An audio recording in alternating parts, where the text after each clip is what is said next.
আসসালামু আলাইকুম, কেমন আছেন সবাই? আশা করি অনেক ভালো আছেন। আমিও ভালো আছি আলহামদুলিল্লাহ। আজকে আমরা যেই টপিকটা নিয়ে আলোচনা করতে যাচ্ছি সেটা খুবই ইন্টারেস্টিং।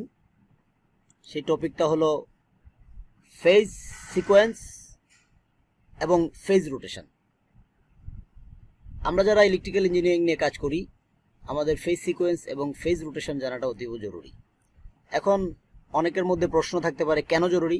চলুন আমরা একটু হালকা ধারণা নিয়ে আসি, তারপর আমি এই পুরো ফেজ রোটেশনটাকে প্র্যাকটিক্যালি করে দেখাবো। যেমন ধরেন, এগুলো এক একটা প্যানেল বোর্ড। তো এখানে রেড, ইয়েলো, ব্লু। তো আমরা এই সিকোয়েন্সে এখানে আমরা থ্রি ফেজ একটা লাইন নিয়ে কানেকশন করে দিলাম। এখান থেকে আমাদের মোটরে বা অন্য কোথাও চলে গেল। প্রত্যেকটা থেকে দেখা গেছে 10টা সার্কিট থেকে 10টা মোটরে কানেকশন করছি। মোটরের কোনো ধরেন মার্কিং করা নাই, ROIB যা থাকে না, বা ওই যে UBW। তো আমরা আইডিয়া করে করে 10টাতে করছি। 10টার মধ্যে 5টা ঠিক ঘুরছে, 5টা উল্টা ঘুরছে। পরে আমরা কি করি, 2টা ফেজ চেঞ্জ করে দিয়ে এটাকে আমরা ক্লকওয়াইজ রোটেশনে নিয়ে আসি। কিন্তু আসলে সিস্টেমটা এমন না। সিস্টেমটা হচ্ছে কি, যদি আপনি জেনারেটর স্টেশন থেকে ABC বা ROIB এই সিকোয়েন্সে যদি আপনি পাওয়ারটাকে নিয়ে আসতে পারেন এবং সেই সিকোয়েন্সটা মেনটেন করে যদি আপনি আপনার মোটরের UBW এই অনুযায়ী কানেকশন করতে পারেন, তাহলে এটা এক চান্সেই এক রোটেশনে ঘুরবে।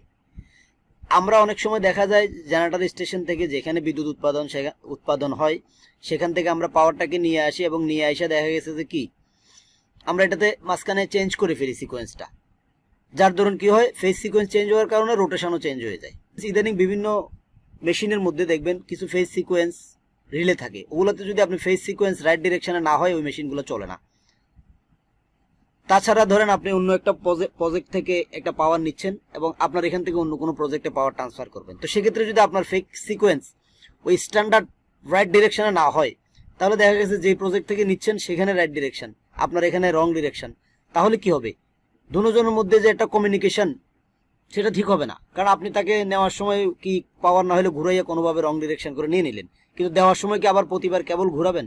তো সেই জন্য স্ট্যান্ডার্ড রাইট ডিরেকশনে রাখাটা খুবই জরুরি। তাছাড়া আপনি যদি জেনারেটর কানেকশন করেন, জেনারেটরের কোনো কোম্পানি বা সার্ভিস প্রোভাইডার আপনাকে রং ডিরেকশনে বা লেফট ডিরেকশনে আপনাকে আপনার লাইনের সাথে এসে জেনারেটর সংযোগ দিবে না। তো এই জন্য ফেজ সিকোয়েন্স অনুযায়ী ফেজ রোটেশনটা অতীব জরুরি।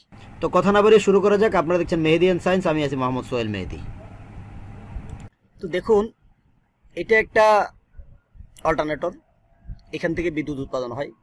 আমরা জানি অল্টারনেটরে বিদ্যুৎ উৎপাদন করার জন্য যে ওয়াইন্ডিং করা থাকে থ্রি ফেজ জেনারেটরে, একটা ফেজ থেকে একটা ফেজের দূরত্ব থাকে 120 ডিগ্রি। এটা আমরা মোটামুটি অনেকেই জানি। তো এখানে আরেকটা জিনিস দেখেন, তো 120 ডিগ্রি যেহেতু দূরত্বে ফেজগুলোর ওয়াইন্ডিং করা থাকে, তো এই বিদ্যুৎটা একটা থেকে একটা 120 ডিগ্রি দূরত্বে চলে।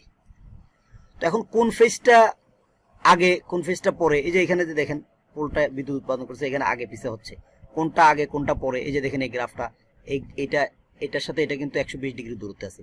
তো কোনটা আগে কোনটা পরে, এই যেই সিকোয়েন্সটা, এটাকে ফেজ সিকোয়েন্স বলে। যেমন এই গ্রাফটা, এই ছবিটাতে দেখা যাচ্ছে এই যে ব্লু ফেজটা সবার আগে, এই যে প্রথমে ব্লুটা পায়, তারপরে গ্রিনটা, তারপর রেডটা।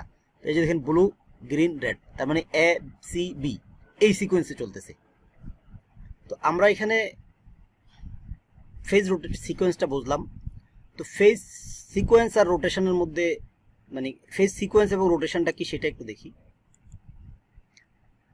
এই যে দেখেন এখানে যে একটা ফেজ থেকে একটা ফেজ চলছে, ধরেন এটা A, তারপরটা B, তারপরটা C, আবার ABC, এভাবে 3টা ফেজ চলছে।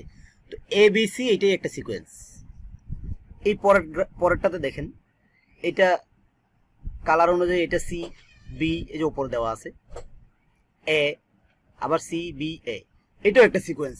অর্থাৎ এটা ABC সিকোয়েন্স, এটা CBA সিকোয়েন্স। তার মানে সিকোয়েন্স হচ্ছে দুইটাই। আচ্ছা, আর ফেজ রোটেশনটা কি? যেমন ABC এই সিকোয়েন্সে যদি যায়, তাহলে ধরেন এটা ক্লকওয়াইজ রোটেশন, এটা সঠিক রোটেশন বা রাইট রোটেশন, রাইট ডিরেকশন। আর যখন এটা এরকম উল্টো হয় CBA, এটা হচ্ছে কাউন্টার ক্লকওয়াইজ রোটেশন বা লেফট রোটেশন, লেফট ডিরেকশন। এখন যখন জেনারেটর থেকে বিদ্যুৎটা উৎপাদন হয় তখন কিন্তু এই রোটেশনেই থাকে। এই সিকোয়েন্সেই থাকে তখন সঠিক রোটেশন থাকে। আমরা যখন এটাকে নিয়ে আসি তখন আমরা ব্যবহারের সময় এটাকে কালারে হেরফের করে আমরা এটাকে ABC এর জায়গায় যদি আমরা CBA করি তাও উল্টা রোটেশন হয়ে যাবে, অথবা ACB, এরকম ACB করলেও উল্টা রোটেশন, CBA করলেও উল্টা রোটেশন, ABC হলে ঠিক আছে। কারণ আমরা জানি সাধারণভাবে আমরা যারা কাজ করি আমরা জানি যে যদি একটা 3 ফেজ লাইনে একটা ফেজ ঠিক রেখে বাকি যে কোনো 2টা ফেজ ঘুরাই দেয় তাইলে কিন্তু রোটেশন চেঞ্জ হয়ে যায়। তো এখানে ABC দিয়ে যদিও ফেজগুলোকে বুঝাইছে, সাধারণত আমরা কিন্তু ABC দিয়ে ফেজগুলোকে বুঝি না। আমরা কিন্তু 3টা ফেজকে নর্মালি চিনি RYB অথবা RST অথবা লাইন 1, লাইন 2, লাইন 3। তো ABC, RYB এগুলো আসলে একটা মানে কি বলে যে এটা একটা সিম্বল, জাস্ট একটা সিম্বল, এটাকে চেনার জন্য একটা উপায় আর কি, যে RYB একটা স্ট্যান্ডার্ড সিম্বল যাতে মানে সারা পৃথিবীর মানুষ মোটামুটি একটা সিম্বলের উপর করে এটাকে একটা আইডেন্টিফাই করতে পারে সেজন্য। তো RYB, RST, line 1, line 2, line 3 যাই বলি মোটামুটি জিনিসটা একই। তো এখন আমরা দেখব ফেজ রোটেশনটা ঠিক আছে কিনা, ফেজ সিকোয়েন্স যাই থাকুক ফেজ রোটেশনটা ঠিক আছে কিনা সেটা আমাদের জন্য ইম্পর্টেন্ট। তো ফেজ রোটেশনটা ঠিক আছে কিনা চেক করার জন্য আমরা ফেজ রোটেশন ইন্ডিকেটর দিয়ে আমরা এটা চেক করব। তো চলুন আমরা ইন্ডিকেটরটার সাথে আগে একটু ছবি দেখে পরিচয় হই, তারপর প্র্যাকটিক্যালি। তো এই যে দেখেন এটা একটা অ্যানালগ সিস্টেমের ফেজ সিকোয়েন্স ইন্ডিকেটর, আর এটা একটা ডিজিটাল ফেজ রোটেশন ইন্ডিকেটর বা ফেজ সিকোয়েন্স ইন্ডিকেটর। তো আমরা আজকে এই মিটারটার মাধ্যমে ফেজ রোটেশন চেক করে দেখাবো। তো এখানে দেখেন একটু, তাইলে যদি এভাবে রাইট ডিরেকশনে হয় বা এটাকে পজিটিভ বলছে ওরা, তাইলে এটা ঠিক আছে, অর্থাৎ এটা সঠিক। আর যদি এরকম উল্টা কাউন্টার ক্লকওয়াইজ বা নেগেটিভ ডিরেকশনে হয় তাহলে এটা সমস্যা আছে। তো এই মিটারটাতে দেখেন একটু, এই লাইন 1, লাইন 2, লাইন 3 এভাবে দেখাবে এবং এই যে রোটেশনটা এটা রাইট, তার মানে ঠিক আছে। যদি লেফটে দেখায় তাহলে ঠিক নেই। তো চলুন এবার আমরা প্র্যাকটিক্যালে দেখে আসি।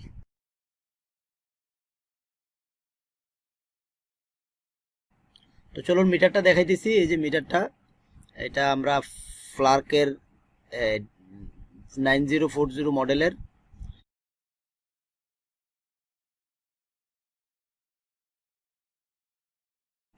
এই যে দেখেন লাইন 1, এইখানেও লাইন 1 আছে, ABC বা লাইন 1, লাইন 2, লাইন 3 এরকম আর কি মার্কিং করা।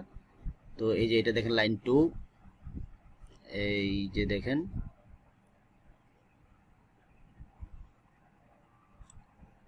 তারপর আমরা লাইন 3টা একটু দেখি। এই যে দেখেন এটা লাইন 3।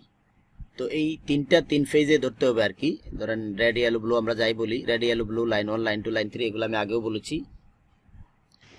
তো চলুন আমরা এখন ফিজিক্যালি একটু মাপি। এই যে প্যানেলে দেখতে পাচ্ছেন এখানে সার্কিট ব্রেকার। তো আমরা এই সার্কিট ব্রেকারতে মাপবো, দেখি আগে পাওয়ার আছে কিনা। এই যে দেখতে পাচ্ছেন এখানে পাওয়ার আছে, টেস্টার জ্বলছে।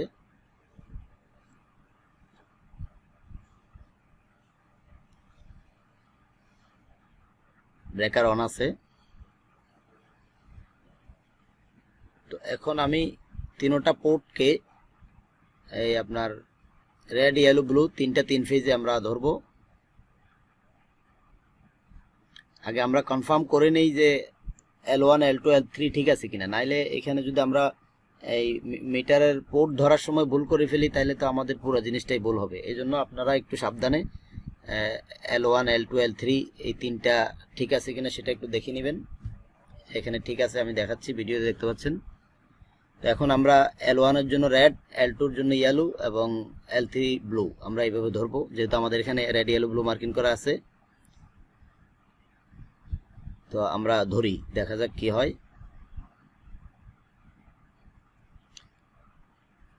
এই যে দেখেন মিটারে L1, L2, L3 শো করতেছে এবং আমার এখানে দেখেন রোটেশনটা লেফট ডিরেকশনে দেখাচ্ছে। তার মানে কি, লেফট ডিরেকশন দেখাচ্ছে মানে আমার এটা উল্টা আছে, ঠিক আছে। তো আমরা এখন একটা ফেজ ঘুরাই দিয়ে দেখি, আমি 2টা ফেজকে ঘুরাই দিয়ে দেখি কি দাঁড়ায়। আমরা লাইন 3 আর লাইন 1 এর মধ্যে একটা ইন্টারচেঞ্জ করতেছি।